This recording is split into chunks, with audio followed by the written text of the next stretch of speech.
किरण पुंज हम सारा बता दिए थे। किरण पुंज के बाद पढ़ना है पारदर्शी, अपारदर्शी, पारभासी। ठीक है, तो उसमें देखना है हमें पारदर्शी, पारदर्शी, पारभासी, अपारदर्शी, अपारदर्शी। ठीक है, ये तीनों हमको देखना है। पहले इसमें समझते हैं जैसे पारदर्शी किसे कहते हैं। तो पारदर्शी वे पदार्थ है जिनसे हम आर पार देख सकते हैं, वे पारदर्शी पदार्थ कहलाते हैं। उसके बाद में है अपारदर्शी, जिसके हम आर पार नहीं देख सकते हैं, वे पदार्थ अपारदर्शी कहलाते हैं। उसके बाद में होता है पारभासी, आंशिक मात्रा में दिखाई पड़े उसे कहते हैं पारभासी। ठीक है, तो तीनों को हम डिफिनेशन को समझाएंगे, पारदर्शी, पारभासी और अपारदर्शी। तो देखते हैं एक में पारदर्शी, पारदर्शी पदार्थ। देखिए, पारदर्शी वे पदार्थ है जिनके हम आर पार देख सकते हैं। पारदर्शी वे पदार्थ हैं जिनके हम आर पार देख सकते हैं,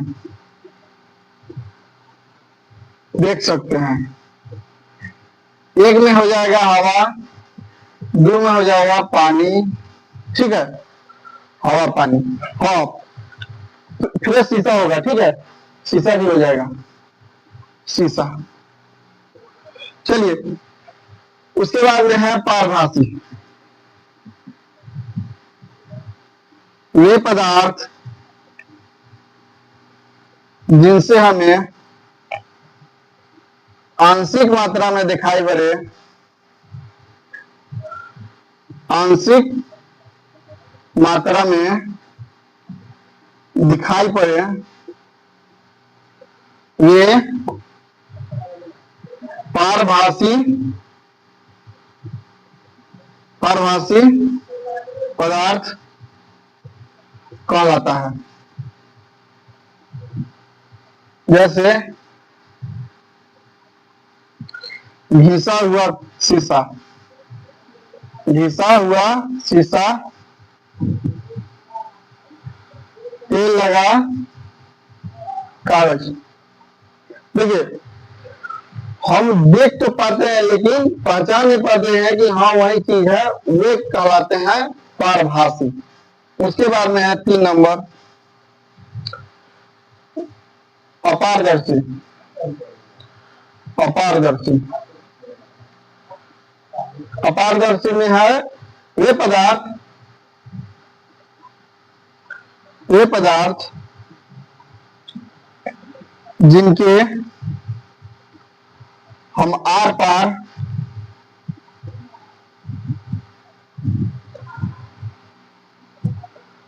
दिखाई न दे, दिखाई न दे, अपारदर्शी कहलाता है, अपारदर्शी कहलाता है। जैसे दीवार, बोर्ड, वे सभी वस्तु है। ठीक है, जिनके हम आर पार नहीं देख सकते हैं, वे अपारदर्शी। जिन्हें हम आंशिक मात्रा में देख सकते हैं, यानी पूरा फ्रेश नहीं देख सकते हैं, तो वे कहलाएगा पारभासी। जिनके हम एकदम साफ साफ आर पार देख सकते हैं, वे कहलाएंगे पारदर्शी। ठीक है, तीनों हो गया, पारदर्शी, अपारदर्शी और पारभासी। ठीक है, खत्म हो गया। उसके बाद में आएगा प्रकाश का परावर्तन।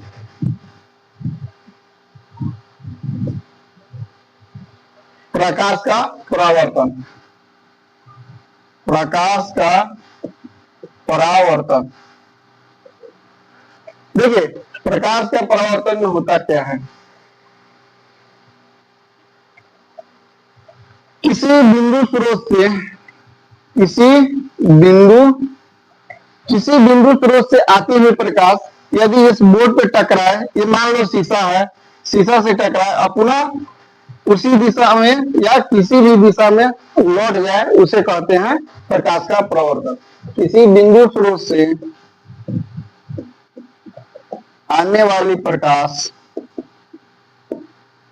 आने वाले प्रकाश किसी दर्पण या किसी सतह से टकराकर पुनः उसी दिशा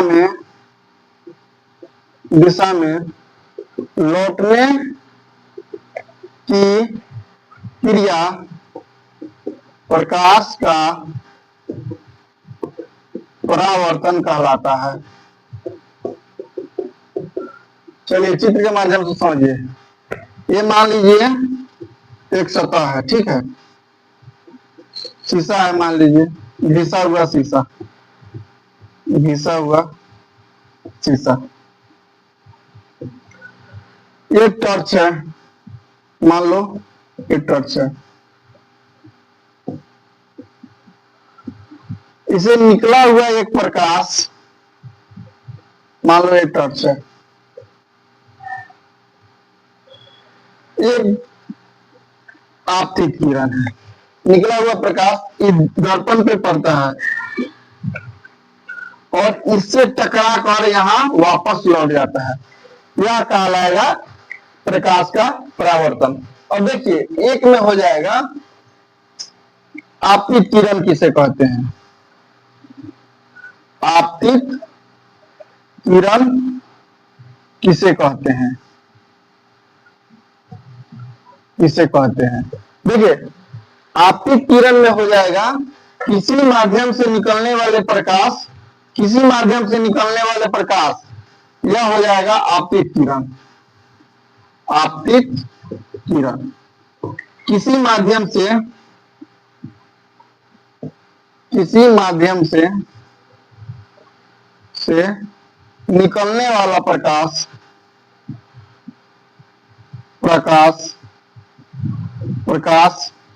आपतित किरण कहलाता है।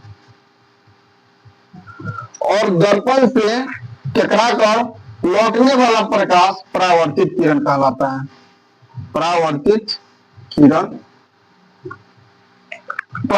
किरण किसी भी सतह से टकराकर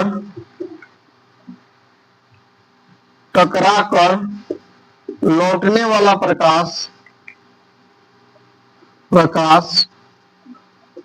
परावर्तित किरण कहलाता है। परावर्तित किरण कहलाता है। उसके बाद में हो जाएगा आपतन बिंदु। देखिए ये आपतित किरण जिस स्थान पे जिस बिंदु पर आपतित होती है उसे कहते हैं आपतन बिंदु। इसे आपतन बिंदु कहेंगे, आपतन बिंदु। उसके बाद में हो जाएगा अभिलंब। आपतित किरण और परावर्तित किरण के बीच एक खींचे गए लंब, लिखिएगा अभिलंब। अभिलंब आपतित किरण ये हो जाएगा अभिलंब। आपतित किरण और परावर्तित किरण के बीच खींचे गए लंब को अभिलंब कहते हैं। आपतित किरण और परावर्तित किरण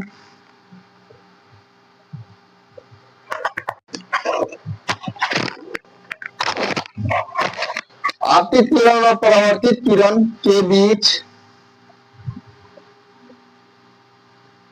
खींचे गए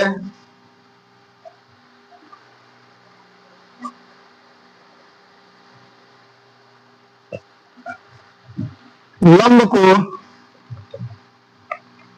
अभिलंब कहते हैं।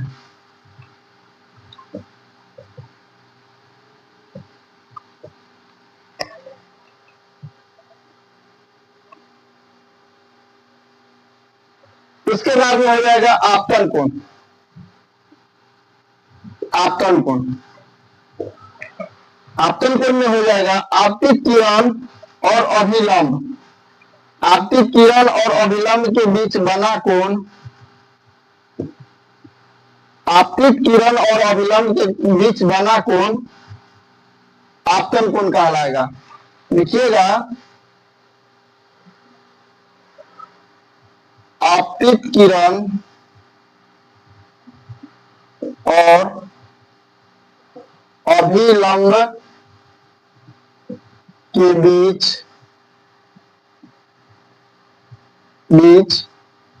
बना कोण, आपतित किरण और यह है अभिलंब, इसके बीच में हाई जो कोण बन रहा है ये हो जाएगा आपतन कोण। ठीक है, तो लिखेंगे आपतित किरण और अभिलंब के बीच बना कोण आपतन कोण कहलाता है। उसके बाद में हो जाएगा परावर्तन कोण। परावर्तन कोण,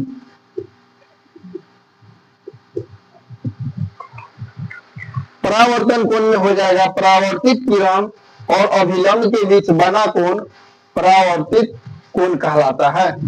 परावर्तित किरण और अभिलंब के बीच बना कोण जो है कोण है वो हो जाएगा परावर्तित किरण। तो लिखिएगा परावर्तित किरण,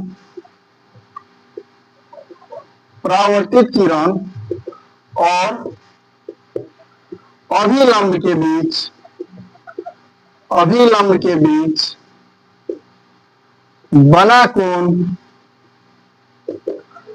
परावर्तन कोण, परावर्तन कोण कहलाता है। परावर्तन कोण कहलाता है, तो हो जाएगा परावर्तन कोण।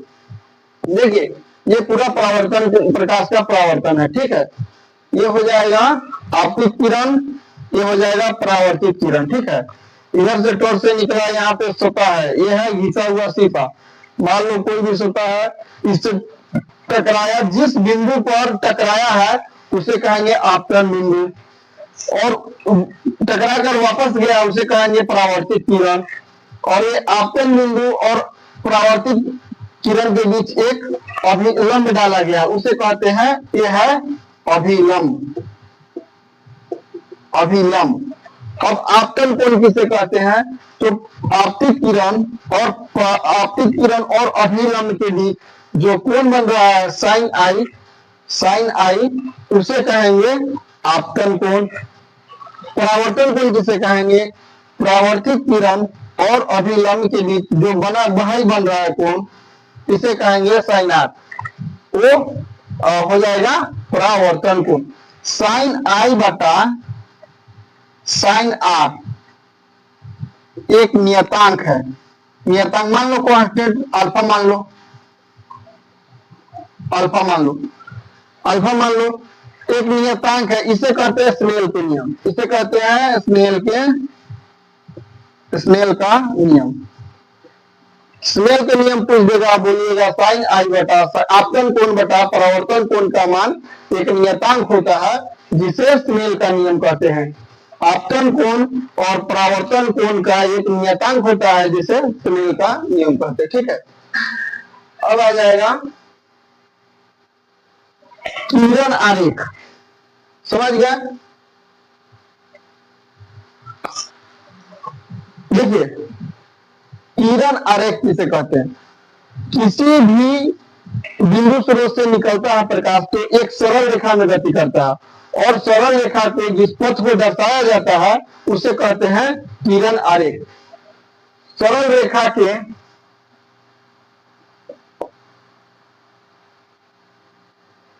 किसी भी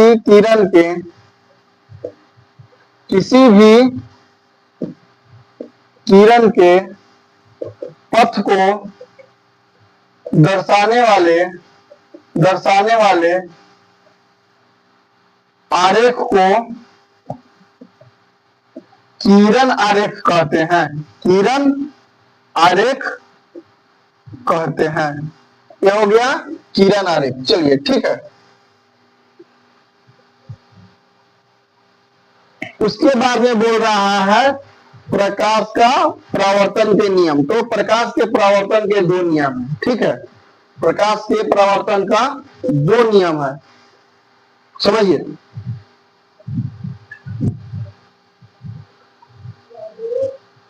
प्रकाश के परावर्तन का नियम,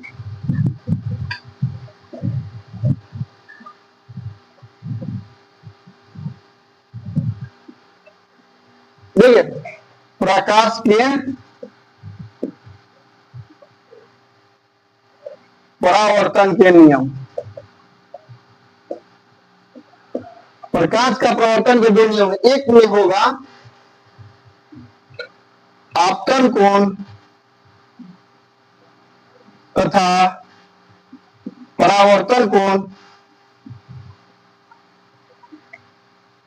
आपतन कोण तथा आपतन कोण परावर्तन कोण, आपतन कोण परावर्तन कोण तथा आपतन बिंदु पर, ये है आपतन बिंदु, यहां है आपतन बिंदु, इसे कहेंगे आपतन बिंदु, ठीक है। आपतन बिंदु, आपतित किरण यहां पे टकराया है तो इसे कहेंगे आपतन बिंदु, ठीक है। आपतन कोण परावर्तन कोण तथा आपतन बिंदु पर खींचा गया अभिलंब, खींचा गया अभिलंब, ये जो ये सीधा लंब खिंचाया है, लंब, इसे ही कहते हैं अभिलंब। अभिलंब, खींचा गया अभिलंब, तीनों खींचा गया अभिलंब तीनों, ये आपतित किरण और परावर्तित किरण तथा आपतन बिंदु पर खींचा गया ये अभिलंब, तीनों एक ही तल में होते हैं। देखिए तीनों एक ही तल में है ना, कितना डिग्री पर है? 180 डिग्री पर। कितना डिग्री पर है? 180 डिग्री पर। तीनों एक ही तल में है। अगर मान लो ये वृत्त है तो पूरा हो गया 360 डिग्री, ये ऊपर का आधा काट दिया जाए, हो गया 180 डिग्री, है हो गया 180 डिग्री, तो ये एक तल हो गया ना, तो वही एक तल में है। तीनों एक ही तल में होते हैं, तीनों एक ही तल में होते हैं, इसे तीनों एक ही तल में होते हैं, ठीक है। एक आपतन के परावर्तन के नियम के फर्स्ट नियम है, ठीक है। सेकेंड नियम क्या कहता है? दूसरा नियम, आपतित कोण और परावर्तन कोण दोनों आपस में बराबर होते हैं, सही में बराबर होता है। देखिए जितना डिग्री से यहाँ पे, मान लो अगर 60 डिग्री से यहाँ पे अगर आपतित किरण यहाँ पे टकराया है तो 60 डिग्री पर ही ये परावर्तित ही होगा, ठीक है। ये भी 60 डिग्री होगा। तो यहाँ पे लिख लीजिएगा आपतन कोण साइन आई बराबर आपतन कोण तथा परावर्तन कोण दोनों आपस में बराबर होते हैं, दोनों आपस में बराबर होते हैं, आपस में बराबर होते हैं। देखिए सही में जितना डिग्री से यहाँ पे आपतन बिंदु पर ये आपतित किरण टकराएगा उतना ही डिग्री पर ये परावर्तन कोण, परावर्तित किरण उतना ही डिग्री पर परावर्तित होगा, ठीक है। तो यहाँ पे अगर साइन 60 डिग्री पर आपतित जो हुआ है तो यहाँ पे साइन आई 60 डिग्री पर है, तो साइन आर भी कितना डिग्री पर होगा? 60 डिग्री पर होगा, ये दोनों आपस में बराबर होगा।